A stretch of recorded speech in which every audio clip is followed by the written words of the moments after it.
Thank you, Mr. Chairman. Mr. Secretary, good to see you. I'd like to talk about the war in Iran.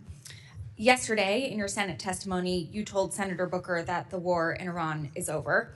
This is news to me. It's also news to my 2,500 constituents, Marines, San Diego Marines in the Middle East off the coast of Iran, the other of my constituents who are deployed there, and the thousands more of my constituents who have 48-hour deployment notices whose families are still very concerned.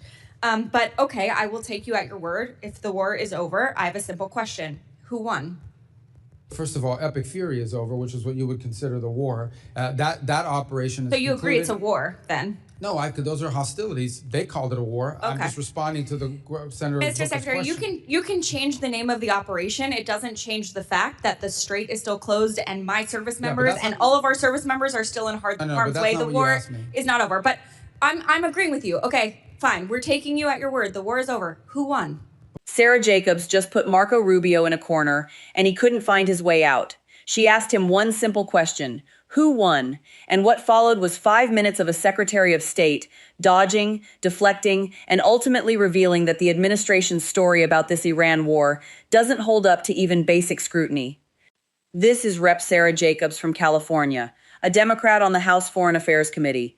She's asking questions about a war that's cost 14 American lives, injured over 400 more, and has 2,500 of her constituents, Marines from San Diego, sitting off the coast of Iran right now with 48-hour deployment notices in their pockets. Rubio is the Secretary of State, and yesterday he told the Senate this war is over. Jacobs wasn't buying it. If you want to see more analysis like these, please like and subscribe, and let us know in the comments what you think about this ongoing war, or should I call it operation like they are calling it? Thank you, Mr. Chairman. Mr. Secretary, good to see you. I'd like to talk about the war in Iran. Yesterday, in your Senate testimony, you told Senator Booker that the war in Iran is over. This is news to me. It's also news to my 2,500 constituents, Marines, San Diego Marines in the Middle East off the coast of Iran, the other of my constituents who are deployed there, and the thousands more of my constituents who have 48-hour deployment notices whose families are still very concerned. But okay, I will take you at your word. If the war is over, I have a simple question. Who won?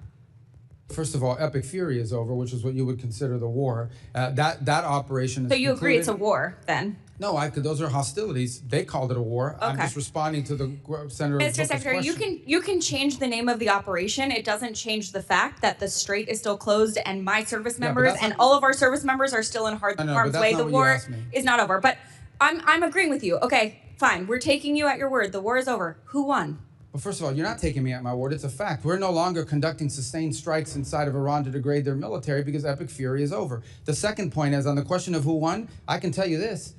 We defined victory as destroying their defense industrial base, significantly reducing the number of missile launchers that they possess, significantly reducing their stockpile of drones. And we achieved all of those in addition to destroying what they had left of an air force and wiping out their entire conventional navy. Those are all gone. So I consider that victory, and we did too, and that was the purpose of epic fury. Okay, well, good. Based on the metrics that you just said, okay, there's actually, our intelligence community has said that Iran is reconstituting its military industrial base faster than we had predicted, and analysts assess it still holds roughly 70% of its missile stockpile and 70% of its mobile launchers. The Strait of Hormuz was open before the war. It is now closed. We have lost 14 brave American service members, over 400 are injured, and the Iranian regime remains largely intact, but now with a more hardline leader who has more incentive to try and get a nuclear weapon. So I guess I have to ask you again, Mr. Secretary, does this actually look like winning or losing to you? Well, first of all, I don't know what intelligence assessments you're referring to. We wouldn't discuss intelligence assessments if they were real. These have been publicly reported. Well, they're publicly reported. Someone committed a crime, and by the way, is also lying. And this happens all the time. People manipulate intelligence and analysis for purposes of furthering a narrative. On your point about the regime is actually deeply fractured, which is why it takes 7 to 10 days to get an answer from them for anything. Meanwhile, they fractured, but still intact. Well, intact in the sense they can't even reach agreements that they can get back to us. So I don't know how intact that is. What they have is people that are afraid to go into the streets. Their repressive operations have held people back, in addition to the fact they've cut off the internet. But this is a country right now in this regime that is facing hyperinflation, a completely devalued currency, hundreds of billions of dollars in damage to their military infrastructure. And frankly, they all of the pre-existing problems that Iran had in their economy, which is why people are protesting, are worse, not better. Sure, and they have to deal with that too. Mr. Secretary, so you're saying we're winning because the Iranian economy has inflation, it's cost them millions of dollars a day in lost revenue, and because it's going to cost them billions of dollars to rebuild. Well, we are having inflation. It's already cost us an estimated $100 billion. Gas prices are up with no end in sight. The average family is paying an extra $450 on gas and could pay an extra $2,000 by the end of the year. The American people are not stupid, Mr. Secretary. We all know that this war is not over. Just last night, the U.S. and Iran exchanged fire again, this time over Karg Island. We still have not reached a deal, despite the president's promise that a deal is right around the corner. The president even said today the blockade could last until Labor Day. It's now day 97 of the war that the president said he wanted to end quickly. So I have one last question for you.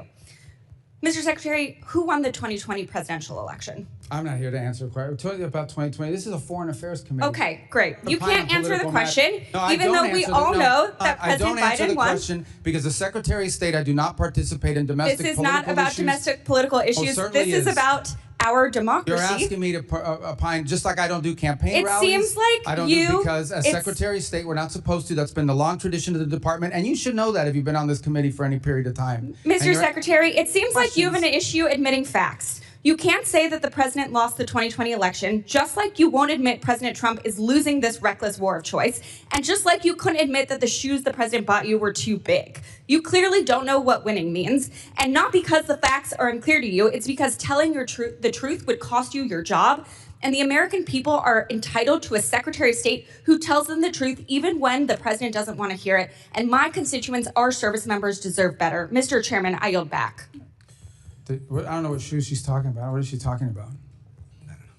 Representative Burchett, you're recognized. Thank you, Mr. Chairman. If you'd like to answer any of that. Yeah, I don't know about the I'll shoes. give I mean, you a he gave me minute. some Florsheim shoes. They're actually pretty good. They fit fine. I don't know what she's talking about. And maybe that's what she's referring to.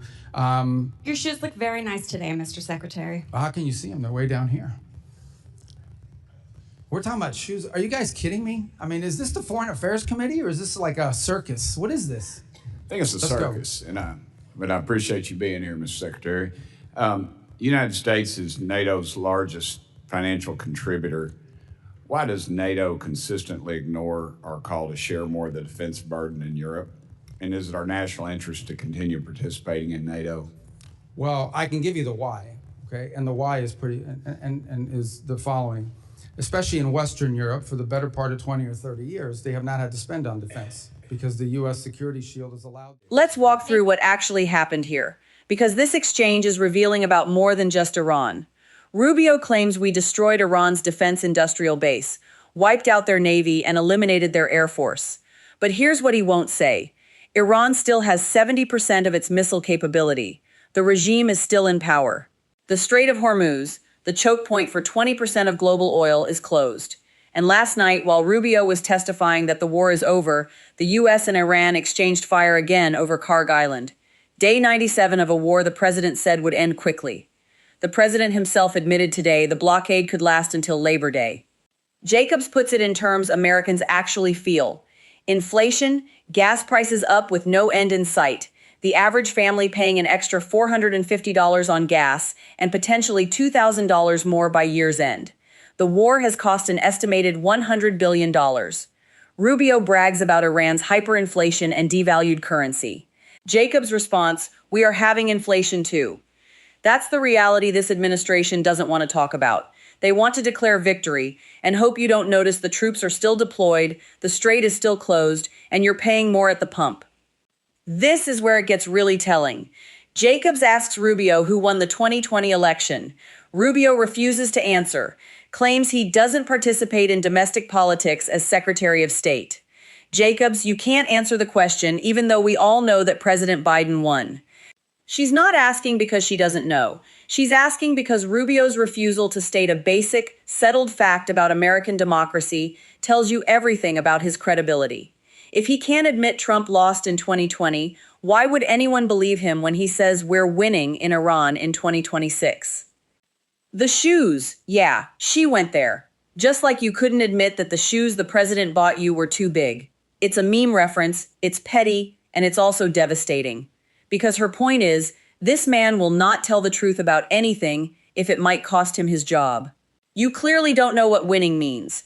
Not because the facts are unclear to you, it's because telling the truth would cost you your job. The Republican members then spend the next few minutes literally talking about shoes while Americans are dying overseas. Representative Burchett asks Rubio about the shoes. Rubio says they fit fine. Another member compliments his shoes. Jacobs from across the room. Are you guys kidding me? Is this the Foreign Affairs Committee or is this a circus? It is a circus, and the ringmaster just told you the war is over while the bombs are still falling. This isn't just about one hearing. This is about an administration that launched a war of choice, promised it would be quick, and is now trying to declare mission accomplished while the strait is closed, troops are deployed, and Americans are paying the price at the pump. Democrats like Sara Jacobs are doing what Congress is supposed to do, asking hard questions, demanding facts, and refusing to let the administration spin its way out of a mess of its own making.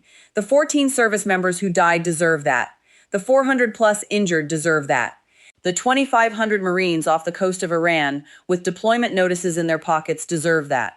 And you deserve to know that when the Secretary of State calls publicly reported intelligence crimes and lies because it contradicts his narrative, that's not normal. That's not how a functioning democracy handles foreign policy.